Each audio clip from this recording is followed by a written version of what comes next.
22 నుంచి యాసంగి రైతు భరోసాట. సో 22 నుంచి అంటే ఇవాళ డేట్ ఎంత, 16వ తారీఖు. ఇంకో ఆ వారం రోజుల తర్వాత యాసంగి రైతు భరోసా ఇవ్వడానికి రాష్ట్ర ప్రభుత్వం సిద్ధమైందట. అసలు ఈ యాసంగికి సంబంధించి రైతు బంధు డబ్బులు ఎప్పుడు ఇవ్వాలి? డిసెంబర్లో ఇవ్వాలి. డిసెంబర్లో ఇవ్వాలి, లేదంటే సంక్రాంతి లోపు ఎప్పుడైనా ఇవ్వాలి. కానీ సంక్రాంతి పోయింది, డిసెంబర్ పోయింది, జనవరి పోయింది, ఫిబ్రవరి పోయింది, ఇప్పుడు మార్చి అయిపోయింది. మార్చి ఎండింగ్లో ఇస్తున్నారు. ఆల్రెడీ పంట కూడా చేతికి వచ్చే ఉంటుంది ఇప్పటివరకు. సో ఇప్పుడు యాసంగి పంట చేతికి వచ్చిన తర్వాత ఇప్పుడు ఇస్తామంటే ఎట్లా? అసలు మీరు ఇచ్చింది ఎన్నిసార్లా? మీరు ఇస్తానది ఎంత? ఇక్కడ చూడండి ఎంత దారుణంగా అంటే, రైతు బంధును గతంలో 5,000 చొప్పున 10,000 ఇచ్చేది గత ప్రభుత్వం. సో దాన్ని రైతు భరోసా చేసి మేము 15,000 ఇస్తామని చెప్పేసి చెప్పడం జరిగింది. 15,000 ఇస్తామని చెప్పేసి 12,000 చేయడం జరిగింది. సో ఇక్కడ విషయం ఏంటంటే, ఇప్పుడు ఏం చెప్తున్నారు క్లియర్ గుర్తుపెట్టుకోండి. 2023 డిసెంబర్లో ఎన్నికలు జరుగుతున్నాయి కాబట్టి అప్పుడు ఆ టైంలో BRS party already Rythu Bandhu వేయడానికి సిద్ధమైపోతే అప్పుడు ఎలక్షన్స్ కాబట్టి రేవంత్ రెడ్డి ఏం చేసిండు, ఆ యొక్క ఎలక్షన్ కమిషన్కి ఫిర్యాదు చేస్తే అవన్నీ హోల్డ్లో పడ్డాయి. ఆ నిధులన్నీ కూడా, రైతు బంధు నిధులన్నీ కూడా హోల్డ్ చేసారు. ఇది కొంత బీఆర్ఎస్ పార్టీకి పెద్ద నష్టం చేకూరింది కూడా వాస్తవం చెప్పాలంటే. సో అయితే ఈ ఆల్రెడీ లిస్ట్ అంతా ప్రిపేర్ చేసి బ్యాంక్ అకౌంట్లో కూడా ఉన్నాయి, వాటన్ని హోల్డ్ చేయడం జరిగింది. సో కాంగ్రెస్ పార్టీ వచ్చిన తర్వాత 2020 దాదాపు డిసెంబర్ తర్వాతనే ఆ 1 వీక్ గ్యాప్లనే ఈ రైతు భరోసా నిధులను అన్హోల్డ్ చేపించేసి అన్ని రైతుల ఖాతాలో వేయడం జరిగింది. అంటే అది బీఆర్ఎస్ పార్టీ చేసినటువంటి రైతు బంధు తప్ప కాంగ్రెస్ పార్టీ చేసినటువంటి రైతు బంధు కాదు. అయితే ఆ తర్వాత 4 ఎకరాల లోపు, లాస్ట్ ఇయర్ 4 ఎకరాల లోపు ఒక్కసారి ఇవ్వడం జరిగింది 6K. అంటే వీళ్ళు 15,000 ఇస్తా అన్నారు సంవత్సరానికి. అయితే ఇందులో 7,500 రావాలి, కానీ 12,000 చేసి 6,000 రూపాయలు ఇవ్వడం జరిగింది. సో ఇది ఒకటేసారి ఇచ్చిరు ఈ ప్రభుత్వం వచ్చిన తర్వాత. ఎన్నిసార్లు ఇవ్వాలి ఇప్పటి వరకు? 5 సార్లు ఇవ్వాలి. సరే ఒకసారి ఇచ్చిరు అనుకుందాం, కానీ 4 సార్లు ఇవ్వాలి కదా. 4 సార్లలో ఆల్రెడీ 3 సార్లు ఇవ్వకుండా ఒకటేసారి మాత్రం ఇచ్చిరు. దీన్ని బట్టి మీకు ఏమర్థమవుతుంది? రైతుల పైన కాంగ్రెస్ పార్టీ ఎంత దుర్మార్గం చేస్తుందో అర్థమవుతుందా? ఇక్కడ రైతు రుణమాఫీ అని చెప్పేసి కేవలం 30% వాళ్ళకి ఇవ్వడం జరిగింది. రైతు రుణమాఫీ పైన ప్రజలు చాలా సీరియస్గా ఉన్నారు. రైతు రుణమాఫీ చేయలేదు సరిగా, రైతు బంధు కూడా సరిగ్గా ఇవ్వకుండా రైతాంగాన్ని మొత్తం కూడా పెద్ద ఎత్తున ఇబ్బందులు పెడుతున్నది ఈ కాంగ్రెస్ ప్రభుత్వం, రేవంత్ రెడ్డి ప్రభుత్వం చాలా స్పష్టంగా అర్థమవుతుంది. సో దీని గురించి కొంత డీటెయిల్గా మనం మాట్లాడాల్సినటువంటి అవసరం అయితే ఉంది. ఎందుకంటే దీని గురించి కొంత ఎప్పటి నుంచో పనిచేస్తున్నటువంటి నరేష్ గారు ఉన్నారు. వారిని అడిగి చాలా విషయాలు కూడా తెలుసుకునేటువంటి ప్రయత్నం అయితే చేద్దాం. సో ఒకసారి వారిని అడిగితే చాలా విషయాలు కూడా చెప్తాడు. ఎందుకంటే ఈయన ఎప్పటి నుంచో కూడా ఈ రైతు బంధుకు రావాలని చెప్పేసి ప్రజలతో కలిసి ప్రయత్నం చేస్తున్నాడు. సో ఒకసారి అన్నతోటి మాట్లాడేటువంటి ప్రయత్నం చేద్దాం. అన్న నమస్తే. నమస్తే అన్న, మీరు లైవ్లో ఉన్నారు. అయితే ఒక చిన్న అప్డేట్ ఏంటంటే, రాష్ట్ర ప్రభుత్వం 22 నుంచి యాసంగి రైతు భరోసా ఇస్తామని చెప్తా ఉంది. అది కూడా 3 విడతల్లో 9,000 కోట్ల బదిలీకి నిర్ణయం చెప్తున్నారు. ఎకరానికి 6,000 చొప్పున అంటున్నారు. సో మీరు గతంలో కూడా ఈ అంశాలపైన గత 2 సంవత్సరాల నుంచి పెద్ద ఎత్తున మాట్లాడుతున్నారు కదా. అసలు రైతు బంధు కాంగ్రెస్ ప్రభుత్వం వచ్చిన తర్వాత రైతు బంధు ఏ విధంగా అమలవుతుంది, అసలు అమలవుతుందా లేదా, ఒకసారి వివరాలు చెప్పగలుగుతారా? యాక్చువల్ గా ఇలా ఈ విడతలు అని చెప్పంగానే కింద ప్రజల కామెంట్లు చూస్తే నవ్వొచ్చింది. ఫస్ట్ ఏమంటారంటే, ఈ ఉడతలు పట్టే ముఖం గాళ్ళు ఈ విడతల భాష ఏంటిది అంటారు ప్రజలు. ఈ ఉడతలు పట్టే ముఖాలు వీళ్ళంతా ఏదన్నా పెట్టుబడి సాయం అంటే రైతులకు గిట్లా చేస్తారు, ఇదా అసలు ఇచ్చే విధానం అని అంటా ఉన్నారు. యాక్చువల్ గా అంటే ఏంటంటే సీనన్న, సరే కేసీఆర్ ఏం గొప్ప కాదు, కేసీఆర్ ఏం ఇంట్లోకి వెళ్ళలేడు, ఎవరు ఇచ్చినా వాళ్ళు ప్రజల సొమ్ములకెళ్ళి ఇచ్చేస్తారు. అయితే ఇక్కడ విషయం ఏంటంటే, ఒకనాడు మన దగ్గర మనమే చూసినాం, మీరు కూడా ఉద్యమంలో చాలా కీలకంగా పనిచేసారు. ఆనాడు రైతులు ఎంత ఇబ్బందులు పడుతుండే, ఎన్ని సమస్యలు ఉంటుండే, అప్పుల పాలైపోయి లోన్లు కట్టకపోతే దర్వాజాలు వీక్కపోదురు ఫైనాన్స్ వాళ్ళు, లేకపోతే ఈ బ్యాంకులలో.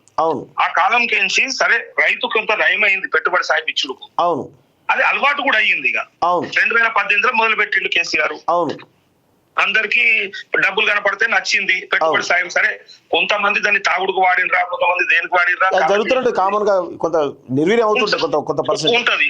ఇప్పుడు బియ్యం కూడా ఉచిత బియ్యం ఇస్తుంది ప్రభుత్వం. ఏమైతుందన్న, అందరు తింటున్నారు, పేదలకు నడుస్తుంది, పెద్దోడు అమ్ముకుంటాడు. ఇక్కడ చాలా సన్నకారు చిన్నకారు రైతులకు డెఫినెట్ గా ఉపయోగపడ్డది అది. అయితే దేశంకి అన్నం పెట్టేటువంటి రైతుకు ఇవ్వడంలో తప్పే లేదు. కానీ ఇక్కడ జరిగింది ఏంటంటే 2018లో మొదలుపెట్టి 23 దాకా కరెక్ట్ గా నడిచింది. కరోనాలో కూడా వేసిండు కేసీఆర్. ఆనాడు కనీసం దాని గురించి సబ్జెక్ట్ కూడా ఉండకపోవు, ఎన్నడూ కూడా చెప్పకపోదురు. ఖాళీ వ్యవసాయ శాఖ మంత్రి చెప్తుండే, రేపో ఎన్నుండో టకి మన పడతాయి అంటుంటే అయిపోతుండే, వచ్చేస్తుండే.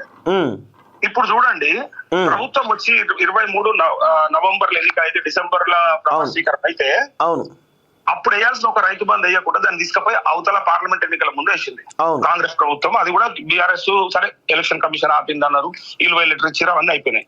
వాళ్ళు ఇచ్చింది ఒకటేసారి. అది పోగా ఇంకా 2 పంటలు ఎగబెట్టి ఆ తర్వాత 4 ఎకరాలకు మాత్రమే వేసారు. దానికి ఏం చెప్పారు అప్పుడు, మేము ఇది ఒక కట్ ఆఫ్ పెట్టే ప్రయత్నం ఉన్నాం, చాలా మంది రైతుల నుంచి సూచనలు తీసుకున్నాం, 30,000 మంది రైతులతో మాట్లాడి మేము రంగరించి తెచ్చింది ఏంటంటే 10 ఎకరాలకు 7 ఎకరాలకు స్లాబ్ పెట్టమంటారు అని చెప్పి అన్నారు. అది పెట్టకుండా మళ్ళా ఈ సర్పంచ్ ఎన్నికలో లేకపోతే ఎంపీటీసీ జడ్పీటీసీ పోతాం అనుకుని వాళ్ళు ఏం చేశారంటే మళ్ళీ ఒక్కసారి గదే పాత రైతు బంధు విధానం అంటే ఒక 1000 రూపాయలు పెంచి వాళ్ళు యాక్చువల్ చెప్పింది 7,500 అది తీసేసి 6,000 రూపాయల కాడికి, అది ఏదో అంటారు కదా మీకు చాలా ఉచితంగా ఇచ్చేస్తున్నాము లేకపోతే దారాదత్తం చేస్తున్నాము అన్నట్టు ఫేస్ పెట్టి మరి రేవంత్ రెడ్డి అన్నాడు 1000 రూపాయలు వేస్తున్నా అన్నాడు. 2 పంటలు ఆడిస్తో కేసీఆర్ ఏడ సరిపోతుంది, 3 పంటలకు ఇవ్వాలి రైతులకు అని చెప్పిన మునగాడు, మేమేం దివానగాలమా ఉలగాలమా మేము వస్తే ఖచ్చితంగా ఇస్తామని చెప్పినోడు ఒక్క పంట కూడా ఇచ్చుడు శాతం అయితే లేదని ఇలా ప్రజలు అంటారు, ఓపెన్ రైతులు అంటారు. కాబట్టి ఇక్కడ ఏమైందంట అన్న, ఇచ్చింది వీళ్ళు 2 సార్లు 2.5 అని చెప్పాలి. ఇక అన్న ఇలా ఏంటంటే 2.5 ఏళ్ళలో వీళ్ళు ఎన్నిసార్లు రైతు బంధు ఇచ్చారంటే 2.5 ఇచ్చారు. ఎట్లా అంటే 4 ఎకరాల వరకు ఒకసారి బీఆర్ఎస్ పైసలు వేసారు, అది రైతు బందే, అది పేరు కూడా రైతు బందే, అది పైసలు పెంచి మొన్న ఒక్కసారి వీళ్ళు ఇచ్చారు కరెక్ట్ గా 6,000 రూపాయలు రైతు భరోసా. మొన్న వడాలన్నా నవంబర్ డిసెంబర్ లో రావాలి. ఇప్పటి వరకు ఎన్నిసార్లు రావాలి, ఎన్నిసార్లు వచ్చింది? 5 సార్లు రావాలి, 2.5 సార్లు వచ్చింది. 2.5 సార్లు అంటే సగం.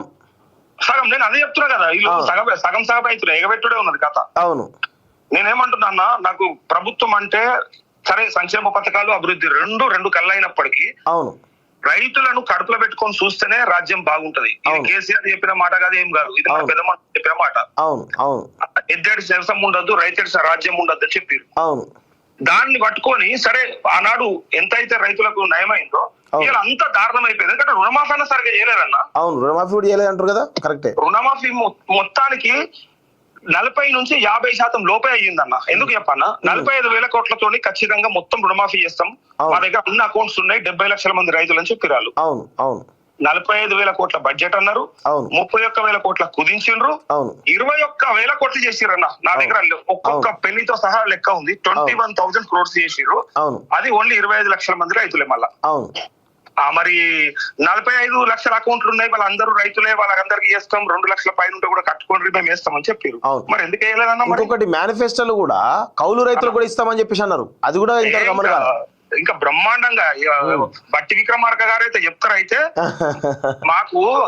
మేము దశాబ్దాల కాలం పాటు పరిపాలించినాం, ప్లస్ మాకు ఎప్పటి నుంచో అనుభవం ఉంది, 150 ఏళ్ల పార్టీ మాది, మేము ఎట్టి పరిస్థితులలో రెవెన్యూను జనరేట్ చేసి మేము వీళ్ళకి ఇస్తాం వాళ్ళకి ఇస్తాం, ఎవరికి వాళ్ళకి వస్తుందట వీళ్ళకి వస్తుందట. మనం ఆ రోజు అడిగినాం, మన జర్నలిస్టులు చాలా మంది అడిగారు ఎట్లా చేస్తారు ఏంది వస్తుంది కౌలు రైతు అంటే ఎట్లా గుర్తిస్తారు అసలు, ఎట్లా సాధ్యం అన్న? ఇప్పుడు నీకు 4 ఎకరాలు ఉందన్న, నువ్వు ఉంటావు, కూలి చేస్తావు, కాగితం రాసుకుంటామా? ఒకవేళ రాసుకుంటే రేపు పొద్దుగా రైతు బంధు అటు పోతుందేమో అన్న ఆలోచన రాదా? అట్లే ఆ కౌలు రైతుల మధ్య ఈ పంట చేస్తాడు, ఇంకో పంటకైనా చేసేంత కాదు, ఇచ్చిపెడతాడు. మరి ఆయన పరిస్థితి లేదు, ఆయనకు నీళ్ళ వసతి ఉంటుంది, ఆపేస్తాడు. మరి కౌలు రైతుకి ఏమన్నా చట్టం ఉందా? ఈ దేశంలో ఈ రాష్ట్రంలో లేదు కదా. లేదు. అట్లాంటప్పుడు కౌలు రైతులను గుర్తించడం అసాధ్యం అని చెప్పి కేసీఆర్ అలాంటి టచ్ కూడా చేయలేడు. అప్పుడు భయపడ్డాడు, ఎందుకంటే తెలుసు ఆయనకు కూడా. ఎందుకు ఇక వచ్చింది ఏమున్నది, నాకు జేబులకి ఇచ్చేది ఉందా, ఎట్లా అందరు రైతులకు ఇచ్చేస్తాయి. ఎందుకు రేవంత్ రెడ్డి ఇంత పెద్ద ఎత్తున పగ పెట్టుకున్నాడు రైతుల మీద? రైతుల మీద కాదన్న, పగ రైతుల మీద కాదు, కేసీఆర్ మీద. అంటే కేసీఆర్ రైతు బంధు ఇచ్చింది కాబట్టి దాన్ని కంప్లీట్ క్లోజ్ చేయడానికి ప్రయత్నమా? ఇప్పుడు రైతు బంధు వస్తే ఎవరైనా యాడ్ చేస్తారన్న, ఇప్పటికీ మొదలు పెట్టిన యాడ్ చేస్తారు. ఇలా రేషన్ బియ్యము, రూపాయి కిలో బియ్యము లేదా ఉచిత బియ్యం వస్తే ఎన్టీ రామారావు పేరు ఉంది, ఇవాళకి ఆరోగ్యశ్రీ పేరు ఎవరిది ఉంది? ఇప్పటికీ వైఎస్ఆర్ పేరు ఉంటది. ఎంత మంది ముఖ్యమంత్రులు మారారు ఈ రాష్ట్రంలో, ఇప్పటికీ 4 మారారు. వైఎస్ఆర్ రోడ్డయ్య, కిరణ్ కుమార్ రెడ్డి, పైగా ఈ కేసీఆర్, ఇప్పుడు రేవంత్ రెడ్డి. ఎవరు వచ్చినా ఈ ఆరోగ్యశ్రీ అంటే రాజశేఖర్ రెడ్డి. అంతే. అట్లా మొదలు పెట్టినోడు ఈ దేశంలో ఈ ప్రపంచంలో ఎవరు ఇయ్యలేరు కాబట్టి ఈయన చూసే పిఎం కిసాన్ వచ్చింది, ఈయన చూసే ప్రధానమంత్రి కూడా అది పిఎం కిసాన్ యోజన మొదలు పెట్టింది కాబట్టి ఈ రైతు బంధు గనక ఇస్తే రైతులను నేనేం చేయలేను, రైతులు నన్ను ఏం యాడ్ చేయరు, ఎట్లయినా కేసీఆర్ నే యాడ్ చేస్తారు. ఎందుకంటే పెంచుడు కూడా చేత కాలేదు మాకు. అలాంటప్పుడు ఆయనకు క్రెడిట్ వచ్చే పని నేనెందుకు చేయాలి? ఇది తీసుకుపోయి చక్కగా మూసినా వస్తా 1,50,000 కోట్లు. ఇది స్ట్రాటజీ అంతే. ఓకే అన్న, థ్యాంక్ యూ వెరీ మచ్. ఓకేనా? ఓకే అన్న. సో ఇది పరిస్థితి చాలా క్లియర్గా నరేష్ గారు చెప్తున్నారు. జర్నలిస్ట్ నరేష్ గారు అంటే వాళ్ళు చాలా పెద్ద ఎత్తున ఈ అంశం పైన, రైతు బంధు అంశం పైన, రైతు రుణమాఫీ అంశం పైన గత 2 సంవత్సరాల నుంచి కూడా చాలా సీరియస్గా పనిచేస్తా ఉన్నారు ఒక జర్నలిస్ట్గా. సో ఆ క్రమంలోనే చాలా స్పష్టంగా చెప్తున్నారు. ఇప్పటివరకు 2.5 సార్లు మాత్రమే వచ్చింది, అలా ఆఫ్ అంటే బీఆర్ఎస్ క్రియేట్ అయిపోతుంది, 2 సార్లు మాత్రం వచ్చిందని చెప్పేసి చాలా స్పష్టంగా చెప్పడం జరిగింది. సో ఇప్పుడేమో ఏమంటున్నారు, మొదటి విడతలో 70 లక్షల మంది రైతులకు 3,590 కోట్లట. తొలుత ఎకరం వరకు విడుదల చేసిన సీఎం రేవంత్ రెడ్డి.